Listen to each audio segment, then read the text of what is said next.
தஞ்சாவூர் மாவட்டம் பேராவூரணி வட்டம் ஆபணம் ஊராட்சிகள் 250க்கும் மேற்பட்ட சுமை தூக்கும் தொழிலாளர்கள் வசித்து வருகின்றனர். இப்பகுதியில் 25 அரசு நேரடி நெல் கொள்முதல் நிலையங்கள் உள்ளது. சுமார் 30 ஆண்டு காலத்திற்கும் மேலாக பணிபுரிந்து வரும் சுமை தூக்கும் தொழிலாளர்கள் தமிழக முதல்வர் மாண்புமிகு ஜோசப் விஜய் அவர்களிடம் எங்களுக்கு வாழ்வாதாரம் உயர அரசு வேலை மற்றும் ஓய்வூதியம் அரசு சலுகைகள் வழங்க வேண்டும் என்றும், மழையிலும் வெயிலிலும் கஷ்டப்பட்டு சுமை தூக்கும் தொழிலாளர்கள் தாழ்மையுடன் தமிழக முதல்வர் அவர்களுக்கு தங்களது கோரிக்கையை தெரிவித்தனர் என்பது குறிப்பிடத்தக்கது. சார் வணக்கம். சிஎம் சாருக்கு வணக்கம். நாங்கள் தஞ்சாவூர் மாவட்டம் பேராவூரணி வட்டம் ஆவணம் ஊராட்சி டிபிசியில் நாங்கள் ஒர்க் பண்ணிக்கிட்டு இருக்கோம். சுமை தூக்கும் தொழிலாளி. எங்கள் தஞ்சாவூர் மாவட்டத்தில் ஒரு 25 டிபிசி இருக்குது.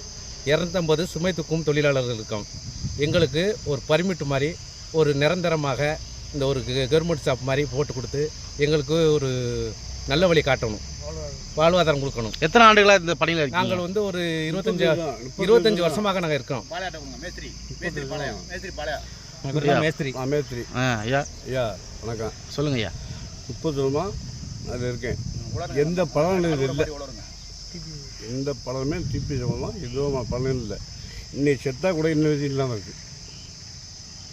ஆமாம், இதை எங்களுக்கு மாதிரி பண்ணிவிடுங்க. எங்களுக்கு வந்து ஒரு நிரந்தரமாக ஒரு சம்பளம் மாதிரி போட்டு ஒரு மந்திரி சம்பளம் மாதிரி கொடுக்குமாறு உங்களை தாழ்மையுடன் கேட்டுக்கொள்கிறோம். ஓய்வூதியம். உங்கள் பேர்? வேர் சக்கரவர்த்தி. ரோடுமேன்.